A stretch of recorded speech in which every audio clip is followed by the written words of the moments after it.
Hey everyone. Welcome to AfriHeart Stories, your go-to spot for African tales. Don't forget to like, subscribe and drop a comment. Now sit back and enjoy. The bus jolted to a stop as red dust clouded the windows. Naya blinked against the morning light, clutching the worn leather strap of her handbag. It had been 2 years since she'd last seen the familiar gate of her family home in Ibadan.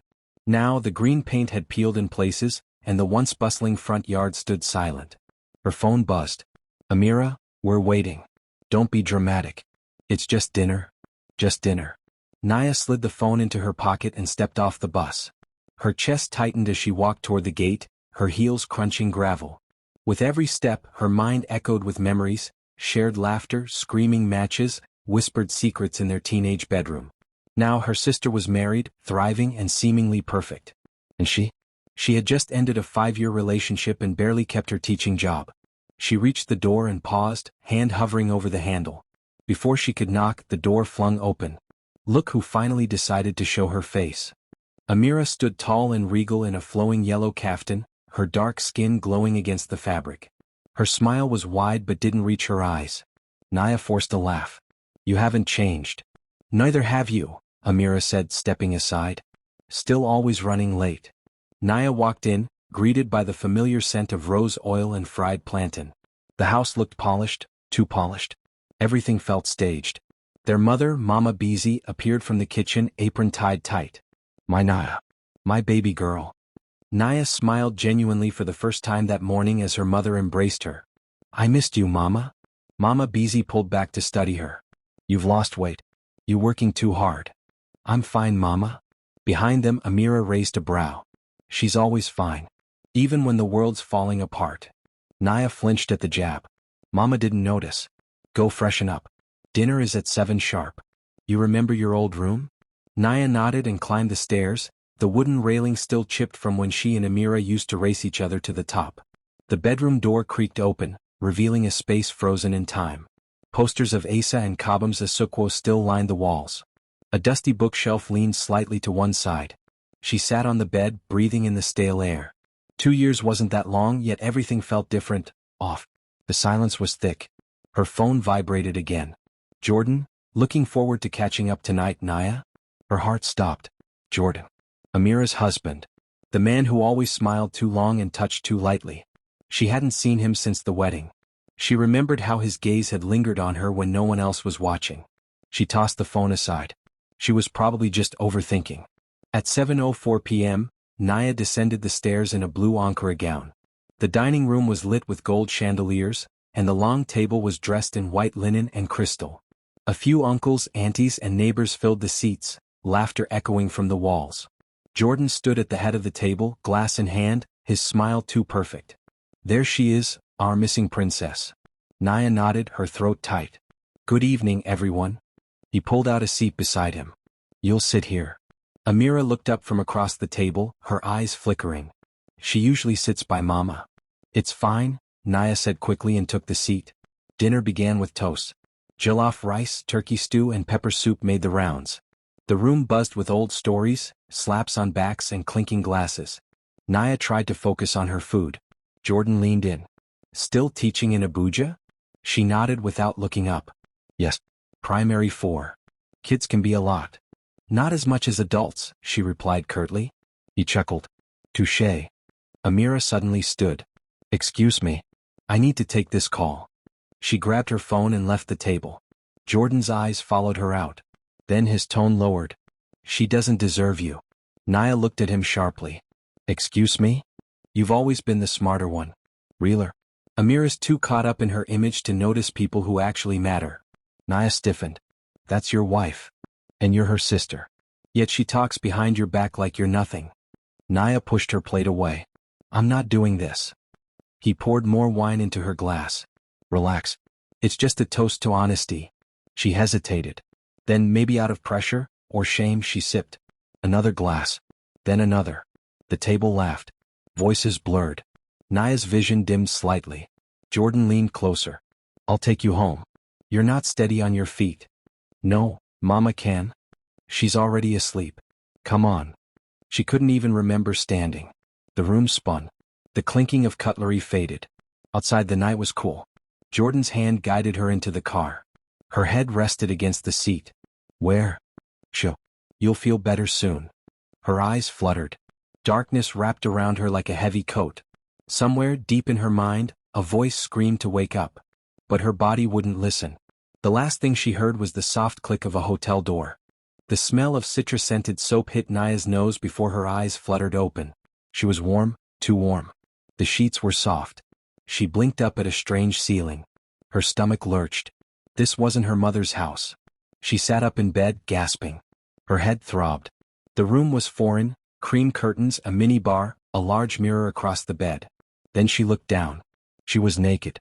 A scream bubbled in her throat. Before she could move, the bathroom door opened and Jordan walked out, shirtless, toweling his face like he had just finished a workout. "What the hell?" she whispered, clutching the sheet. He didn't flinch. "Morning. What happened?" Her voice trembled. "What did you do to me?" Jordan leaned against the wall, completely unbothered. "Relax. You drank too much. I made sure you were safe." "Safe? In a hotel room? Naked? Next to you?" He walked over slowly and sat on the bed. "Don't make this more dramatic than it is."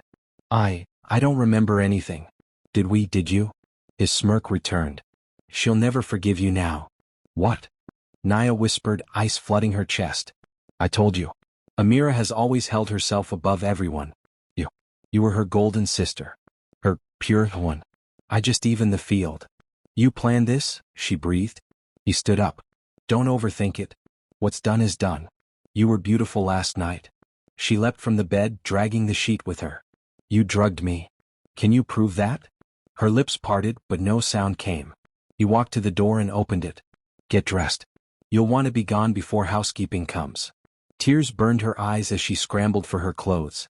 Her phone showed 2 missed calls from Amira. Naya staggered into the street, barely managing to zip her skirt. The sun had fully risen. Cars passed, people chatted, oblivious to the storm inside her. Her hands shook as she hailed a bike. "To Edie Road. Quickly." The Okada rider glanced at her but said nothing. Her heart pounded in her chest. Her mind replayed the night on a loop. Jordan's voice, her own blurred memory, the hotel room, that twisted smirk. At home, she slipped in through the back gate. Mama was in the kitchen humming a hymn. Naya tiptoed past and up the stairs. She locked the door, peeled off her clothes, and stood in front of the mirror. Bruises, faint ones, lined her inner arm and thighs. A memory flickered, someone lifting her. The scent of cologne.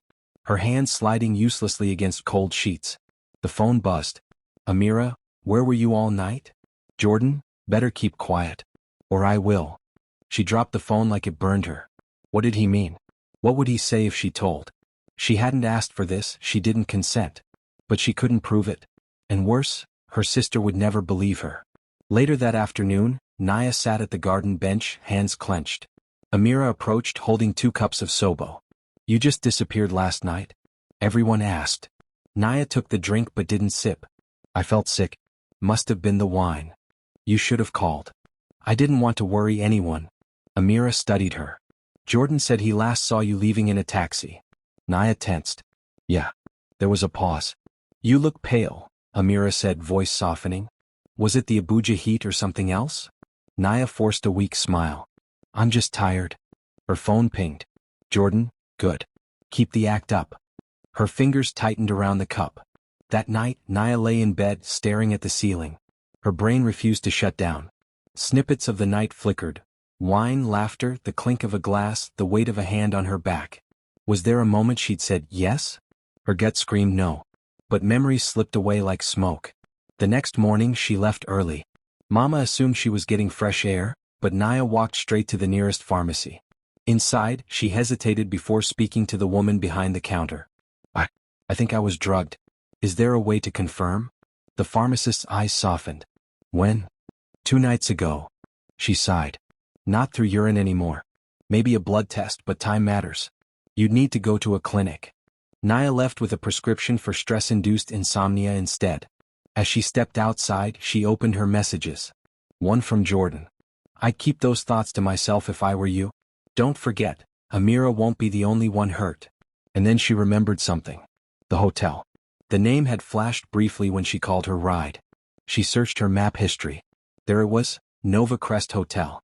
She stared at the address. Jordan had messed with the wrong woman. Naya sat on the veranda, her thoughts tangled like yarn. She hadn't slept. The fear. The guilt. The shame. And now this silence between her and Amira, it was starting to choke her.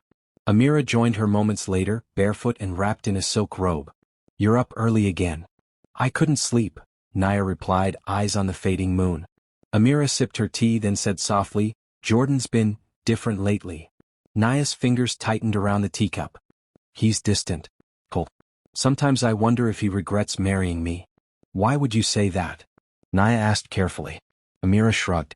"I know how people look at us. Perfect couple, great house, no kids yet, but something's missing. I feel it every day." "I'm sorry," Naya whispered. "I think he's cheating," Amira blurted. "Last week I found perfume on his jacket. Not mine. And he's always on his phone." Naya swallowed hard.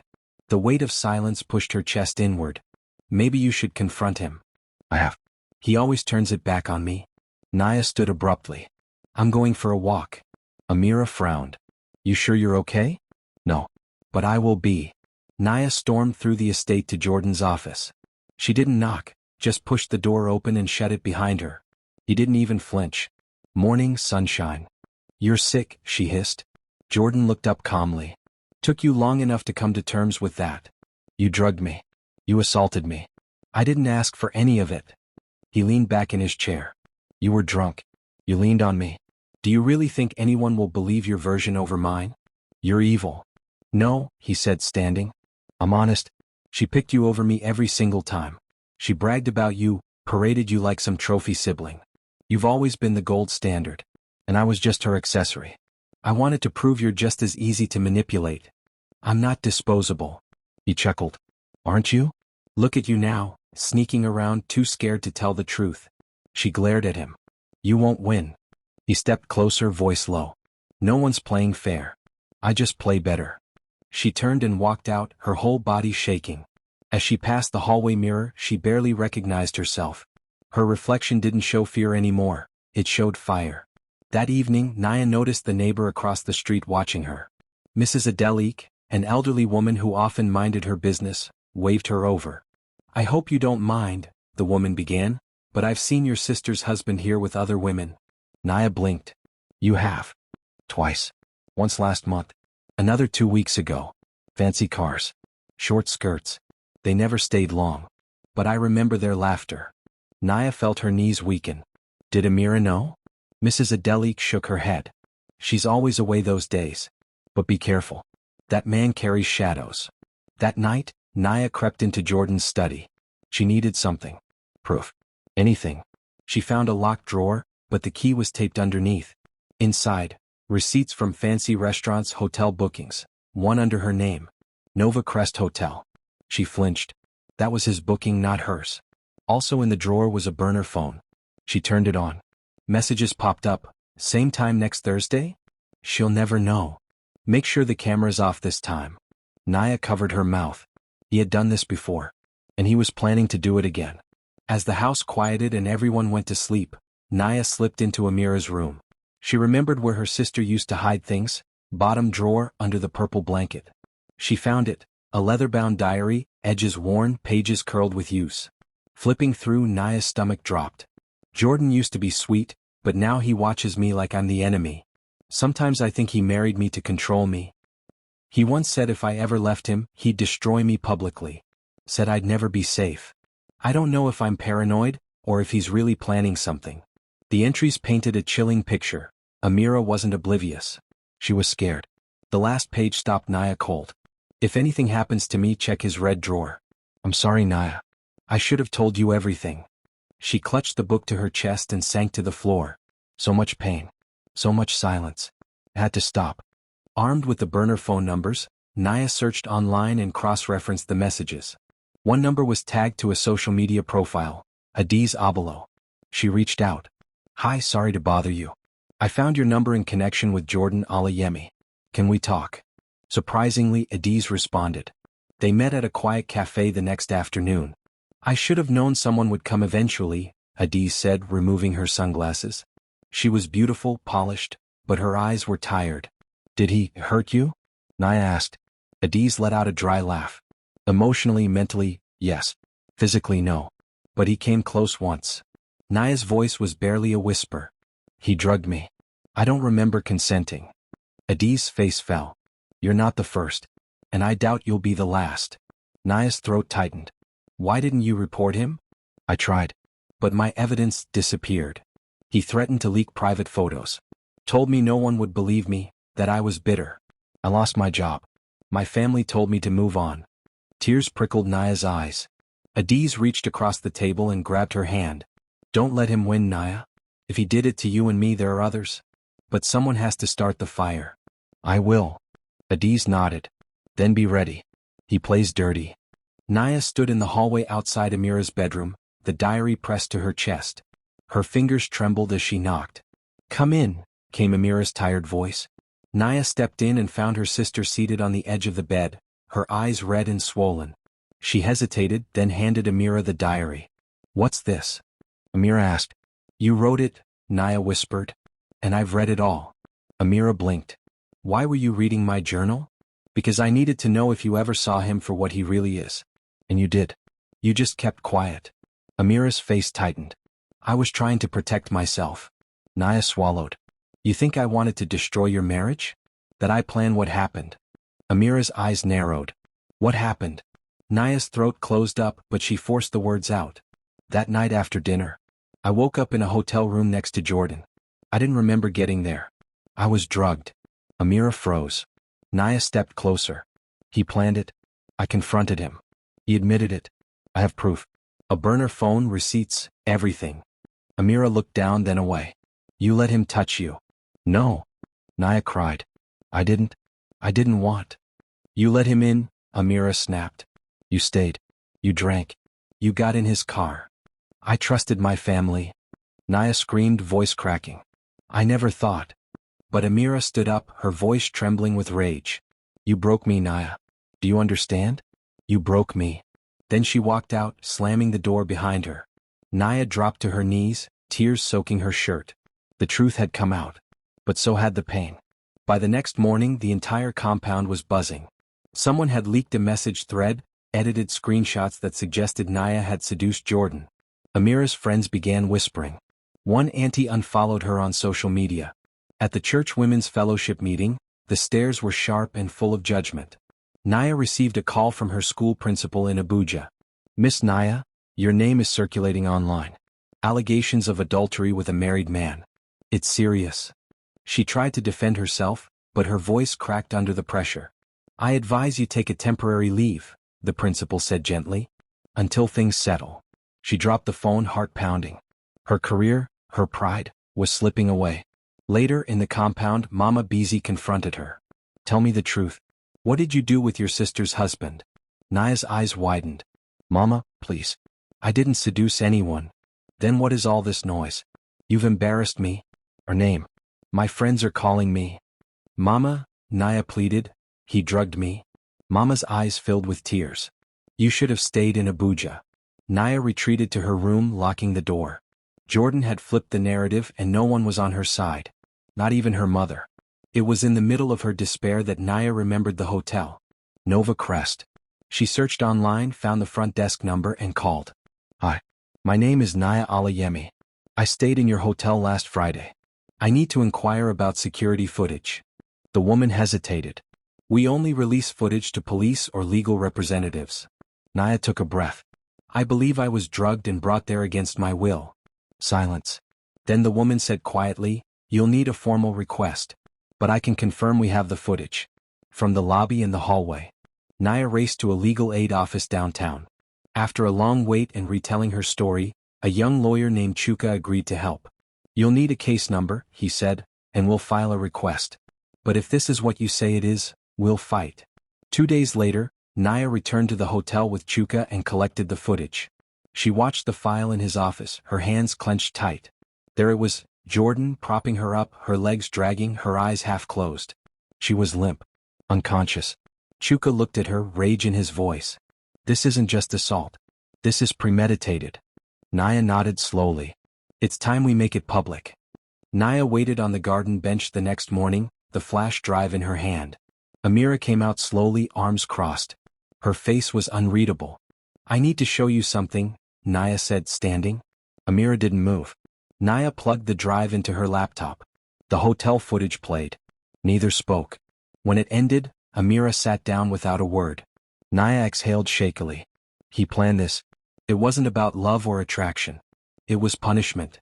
Amira's voice was barely above a whisper. Why would he do this? Naya handed her the burner phone. Read the messages. Amira scrolled through, saw receipts, conversations with other women, and a chilling string of texts. The sister's more naive. Easier. Once she finds out, she'll never look at either of us again. Amira began to cry, hand covering her mouth. I didn't tell you because I thought you wouldn't believe me, Naya said softly. Amira stared into the distance. I didn't want to believe it. Not from him. Not from you. I'd never hurt you, Naya said. Not willingly. Not ever. Amira looked at her. I need to see something for myself. What? Amira's jaw clenched. His true face. I'm not letting him walk away this time. That evening, Amira called Jordan into the lounge. Naya stayed hidden in the adjacent kitchen, phone recording. Amira wore a silk wrap, her face blank. I've been thinking, maybe we should start over. Jordan raised an eyebrow. Really? I miss the old yous, she said. I want to try again. I've been distant. Maybe I pushed you away. He sat beside her. You don't know how long I've waited to hear that. She smiled faintly. Tell me something real. Something you've never told me before. Jordan leaned in. Fine. You want truth? Yes. I manipulated your sister, he said proudly. Drugged her. Brought her to Nova Crest. Made sure she'd wake up next to me. Amira's face went stone cold. She always acted too innocent. I wanted to remind her that she's no better than you. He laughed. And she believed it was her fault. They always do. Amira's hand trembled, but she kept her voice steady. Why? Because I could. Because I needed to show you that even your perfect little sister could fall. She stood up. Jordan looked confused. Where are you going? Naya stepped out with the phone. Nowhere. But you are. Jordan's face paled. You recorded me? He barked. You recorded yourself, Amira replied coldly. The police station smelled like sweat and printer ink. Naya sat beside Amira, clutching the evidence-filled envelope. The officer across the desk raised his brow as he plugged in the flash drive. He watched the hotel footage. Then the voice recording. His eyes flicked between the sisters. This is heavy, he said slowly. Do you have legal representation? Naya nodded. Chuka Okon. He's waiting downstairs. The officer leaned back. Jordan Alayemi is a public figure. A powerful one. You understand that this will make noise? I'm counting on it, Amira said firmly. An hour later, Jordan was arrested outside his office. Cameras captured the moment, his designer sunglasses slipping as officers cuffed him. His expression was one of disbelief, like he couldn't fathom being outplayed. News spread fast. Online blogs exploded. Prominent real estate mogul arrested in sexual assault and blackmail scandal. Jordan immediately filed a countersuit for defamation, calling it a family dispute gone wrong. The internet split in two. Some said Naya was bitter. Others hailed her as brave. But Naya stood tall. At home, Mama Beezy confronted her again. This is not how I raised you girls. Amira cut in. No, Mama. It's how you ignored us. Silence. Naya met her mother's eyes. This time we're telling the truth, even if it breaks the whole house down. The courtroom was ice-cold and tense. Reporters lined the entrance. Supporters and skeptics filled the gallery. Jordan sat behind his defense table in a navy suit, trying to project calm. But his fingers kept twitching. Naya took the witness stand first. I did not consent, she said, voice strong despite the tremble in her hands. I was unconscious. The footage proves that. The messages prove intent. Jordan's lawyer tried to paint her as manipulative. Were you intoxicated voluntarily? I had a drink, she said. But I didn't agree to be drugged. That was his choice. Not mine. Then came the next surprise. A woman in a plain brown skirt and matching head wrap was called in. My name is Chioma James, she said. I used to work in Mr. Alayemi's home as a housekeeper. Jordan's eyes widened. Chioma looked straight at the judge. 2 years ago, I walked in on him cornering another young woman in the guest room. He paid me to keep quiet. Do you have evidence? The lawyer asked. Chioma nodded. He paid me through a proxy. But I saved the bank alerts. She handed over printouts. The courtroom buzzed. Amira sat beside Naya, holding her hand tightly. More women followed. Anonymous testimonies, texts, even voice recordings. Jordan's empire began to collapse. 3 weeks later, the verdict was in. Jordan Alayemi was found guilty on multiple counts: assault, coercion, and obstruction of justice. He was sentenced to 15 years in prison with no option for bail. As the judge struck the gavel, the courtroom gasped. Jordan sat frozen, his jaw clenched, rage bubbling behind his eyes. But he said nothing. Naya exhaled for the first time in weeks. Outside, reporters swarmed. Amira gave a short statement. "We didn't ask for this war. But we fought it. And we won." For every woman who couldn't speak. Back home, the house was quiet. Mama Beezy prepared a small dinner. No celebratory tone, just peace. Over rice and pepper stew, she finally looked up. "I'm sorry I didn't believe you, Naya. I failed you both." Naya didn't reply immediately. But she nodded. "I just needed you to see me." Later that night, Amira and Naya sat on the balcony wrapped in shawls. "I don't know what to do with this anger," Amira said. "You don't have to do anything," Naya whispered. "Just live. Do you forgive me? For not listening sooner?" Naya leaned her head on her sister's shoulder. "We're scarred. But we're still here. And we're still sisters." They sat in silence under the stars. Alive. Unbroken. The room was silent except for the scratching of Naya's pen across paper. No distractions. No noise. Just the rustle of the wind through the curtains and the soft creak of the chair beneath her. She sat at her small desk in a quiet Airbnb apartment in Enugu, far from Ibadan, far from the chaos of the last few months. A new beginning. A breath between storms. The letter wasn't addressed to anyone in particular. But it wasn't just for her either. It was for every woman who had ever been silenced. Every sister who had ever been betrayed by the people she trusted. Every heart that broke, not from violence but from the unbearable weight of shame. To the woman blaming herself. "I know what you're doing right now. You're pacing, second-guessing, replaying every second in your mind. You're asking questions like, did I invite it? Did I smile too long? Should I have left earlier?" I asked the same things. And then I realized, it wasn't me. It was him. And it was never about love. It was about power. He didn't want affection. He wanted control. And I became the weapon in his war against someone else. I was collateral damage. And yet, somehow, I blamed myself. Naya paused and wiped a tear from her cheek. Her handwriting shook slightly, but she continued. To the one who stayed silent. "I see you. I was you. There was a moment I sat across from the man who broke me. I looked into his eyes and saw no remorse. Just satisfaction. He smiled as if he'd won. That smile stayed with me for weeks. It visited me at night. It whispered that he was right and I was ruined. But guess what? I wasn't.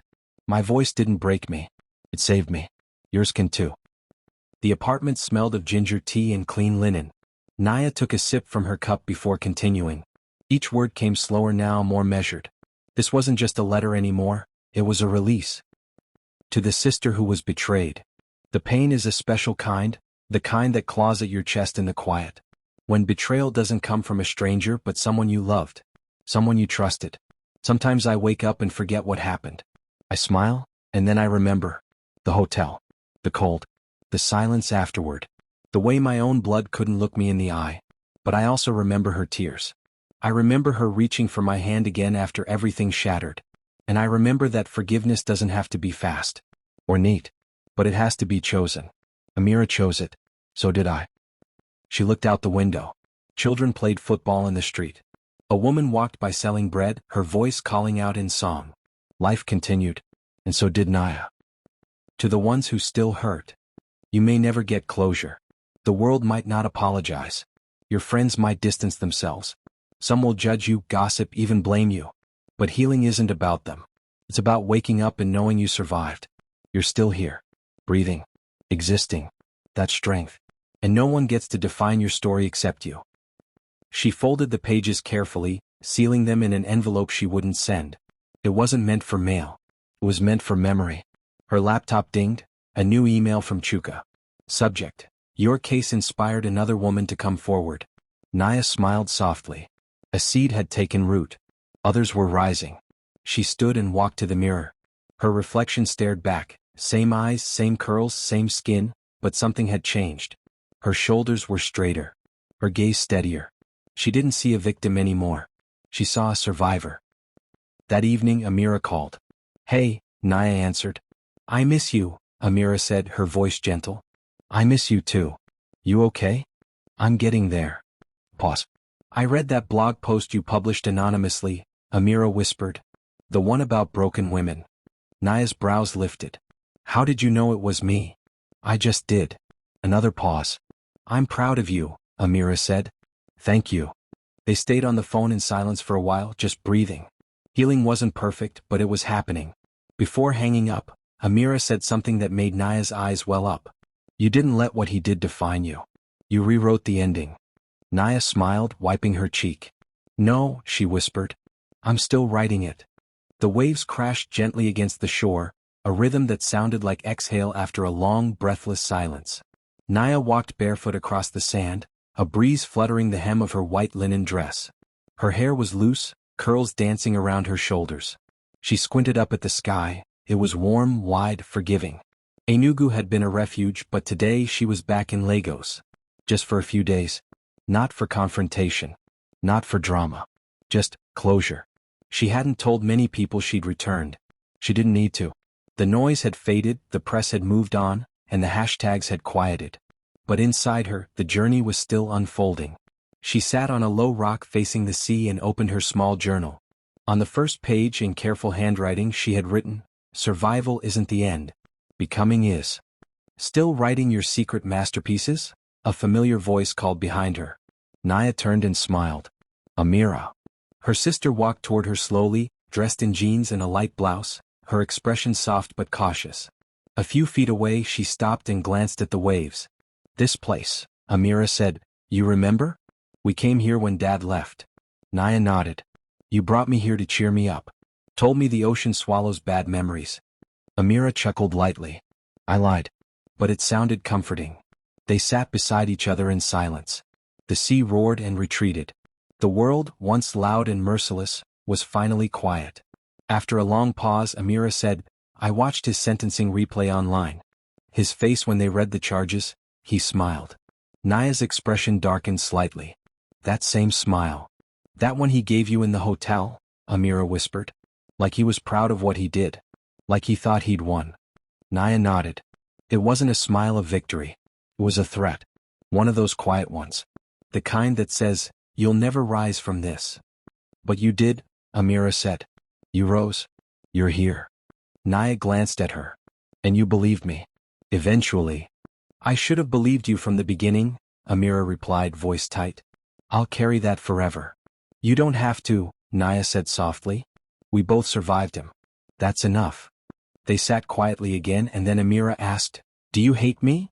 "No," Naya answered instantly. "Not even when I wanted to." Amira exhaled. "Because for a while I hated myself." Naya reached over and took her sister's hand. "Let's not waste more years on blame." Amira blinked back tears. "Deal." That evening they walked back to Naya's rented beach cottage. The sun had dipped low, painting the sky in oranges and purples. As they reached the porch, Amira noticed the large cardboard box near the door. "You expecting a delivery?" Naya raised a brow. "No. Not unless." She bent to check the label. "Sender, Office of Chuka Okon." Label, "Court Files, Unclaimed Personal Effects." Amira helped her drag the box inside. Inside were files, printouts, and a sealed envelope. Naya opened it and read aloud. "Following the finalization of the case, these personal effects belonging to Mr. Jordan Alayemi have been released to the victims listed in the formal proceedings for transparency." Amira reached inside and pulled out a framed photo. It was of Jordan, smiling with Amira, arm around her shoulders. A typical pretense of happiness. She stared at it, then turned it over. Behind it was scribbled in faded ink. "Power isn't in truth. It's in perception." Naya's eyes narrowed. That's what he believed. Amira scoffed and dropped the frame back into the box. And that's why he lost. He never realized, truth doesn't care how it's perceived. It just stays. Naya smiled. "We should burn it." Amira grinned. "I brought matches." They built a small fire pit by the beach under the moonlight. One by one they tossed in the artifacts. The photo frame, the fake business cards, the notes from his fake alibis. It all burned. And with it the last weight of him. The next morning, Naya stood at the edge of the porch, suitcase in hand. Amira came out in her pajamas, sipping tea. "You're leaving already?" she asked. "I have to catch my bus. There's a new teaching position in Cross River. Smaller town, fewer eyes. More peace." Amira asked. Naya smiled. "Exactly." They embraced for a long time. "I'll visit," Amira said. "And you'll call?" "Always." As Naya walked down the beach path toward the main road, Amira called out, "Hey Naya." She turned. Amira smirked. "If he ever smiles at you again, in your dreams or your memories, you smile back." Naya tilted her head. "Why?" "Because you won." Naya laughed. That kind of laughter that comes from deep healing. She raised a hand and waved. "I'll remember that." In the distance, the wind carried a new sound. Not fear. Not judgment. But something lighter. Something new. And as Naya boarded the bus that would take her into the next chapter of her life, she looked out the window, caught her reflection, and saw something she hadn't seen in months. A smile. Not the kind that hides pain. But the kind that meant peace. The kind that meant war had ended, and she survived it. Liked it? Thumbs up, subscribe, and join the AfriHeart fam. Your support fuels our stories. Until next time.